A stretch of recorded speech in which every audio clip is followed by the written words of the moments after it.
بسم الله الرحمن الرحيم. اللهم صل على محمد وآل محمد. اللهم يا منتهى مطلب الحاجات، ويا من عنده نيل الطلبات، ويا من لا يبيع نعمه بالأثمان، ويا من لا يكدر عطاياه بالامتنان، ويا من يستغنى به ولا يستغنى عنه، ويا من يرغب إليه ولا يرغب عنه، ويا من لا تفني خزائنه المسائل، ويا من لا تبدل حكمته الوسائل، ويا من لا تنقطع عنه حوائج المحتاجين، ويا من لا يعني دعاء الداعين.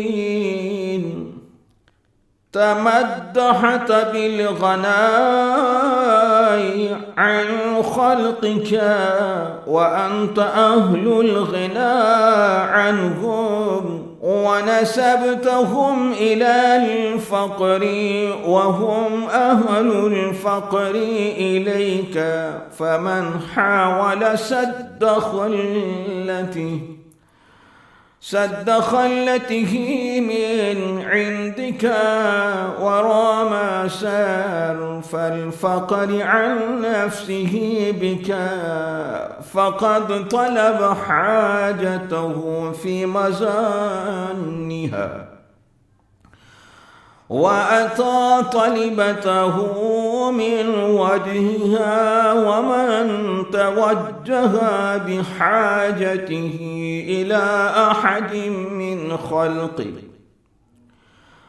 أو جعله سبب نجحها دونك، فقد تعرض للحرمان،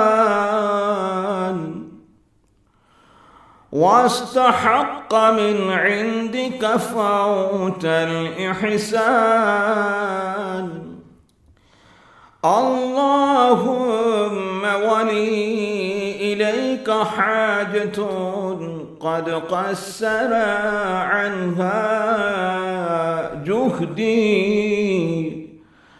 وتقطعت دونها حيلي، وسولت لي نفسي رفعها إلى من يرفع حوائجه إليك ولا يستغني في طلباته عنك، وهي زلة من زلل الخاطئين، وعثرة من عثرات المذنبين.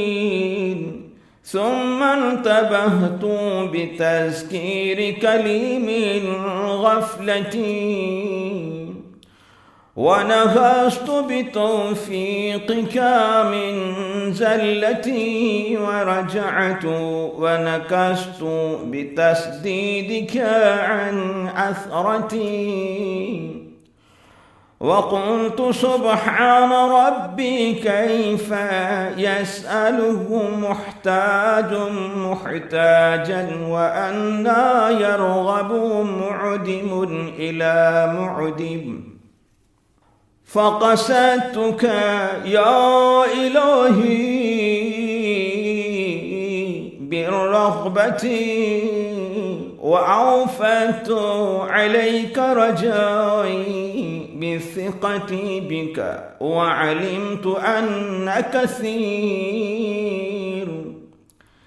ما أسألك يسير في مجدك، وأن خطير ما أستوهبك حقير في وسعك، وأن كرمك لا يزيق عن سؤال أحد، وأن يدك بالعتايا على من كل يد.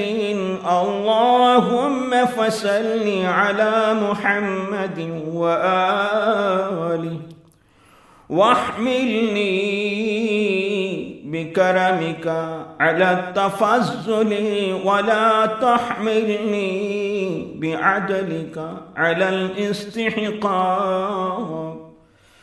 فما أنا بأول راغب إليك فأعطيته وهو يستحق المنع، ولا بأول سائل سألك فأفضلت عليه وهو يستوجب الحرمان.